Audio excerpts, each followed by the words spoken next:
আসসালামু আলাইকুম, সবাই কেমন আছেন? বাড়িঘর এলোমেলো হলে যেন কিছুই ভালো লাগে না, সব কিছু বিরক্ত মনে হয়। রান্না করা খাওয়া এটা তো আর বেশি বিরক্ত মনে হয়। সেজন্যই প্রথমে আমি সব কিছু একদম রেডি করে নিয়ে এসেছি রান্নার কাজে। আর রান্না করে নিলে কাজটা একটু ফ্রি হয়ে যাবে, সেজন্যই আমি আগে প্রথমেই রান্না করে নিচ্ছি।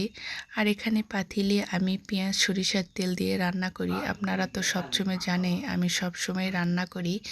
আর রান্নার ভিডিও ছাড়তে আমাকে অনেক ভালো লাগে। আর আপনাদের কাছে কেমন লাগে অবশ্যই কমেন্টে জানাবেন। আর আমার ঘর বাড়ির কী অবস্থা আপনারা পুরো ভিডিওটা দেখলেই বুঝতে পারবেন। আর যারা শহরে থাকে চাকরির সূত্রে, যারা চাকরির বদলি হয়ে যায় অন্য অন্য জায়গায় যায়, তাদের কী অবস্থা হয় সেটাই আজকে আমি ভাবতেছি আর রান্না করতেছি। বিশেষ করে যারা ব্যাংকের চাকরি করে যে ভাইয়ারা, যেগুলো আপুরা, তাদের তো অনেক কষ্ট হয়। 3 বছর পর পর অন্য এক জায়গায় চলে যেতে হয়, তাদের তো অনেক কষ্ট।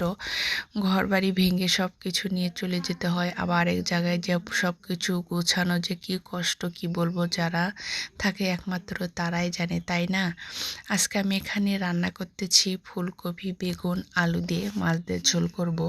আর শীতকালীন সবজি খেতে তো আসলে অনেক ভালো লাগে, যাই যাই বলুক না কেন, আমার তো শীতকালীনটাই বেশি ভালো লাগে। শীতকালীনে কতই সবজি পাওয়া যায়, আর গরমের সময় অতটা সবজি পাওয়া যায় না।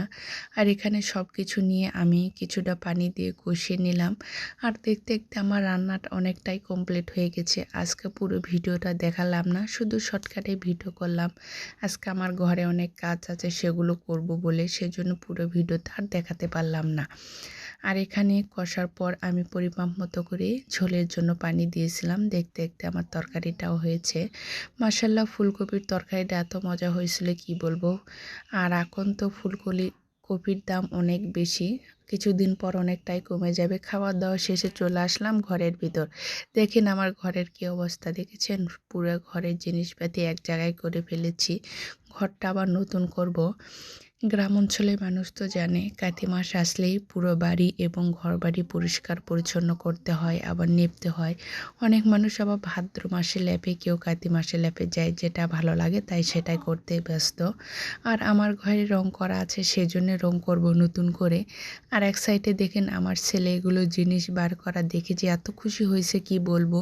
সব কিছু নিয়ে খেলা করতেছে, আর এইগুলো বার করা যে এত কষ্ট কি বলবো। দেখেছেন আমার শোকে যে কোনো কিছুই নাই, একদম ফাঁকা পড়ে গেছে। আর সব কিছু আমি খাটের নিচে রেখে দিয়েছি। আর সব কিছু করার পর আমি বাস্কটটা খুললাম। আর এই পুরো বাস্কটে যে এত ল্যাপ খেতা আছে, সেগুলো বের করে সব আমার শাশুড়ি ঘরত রেখে দেব।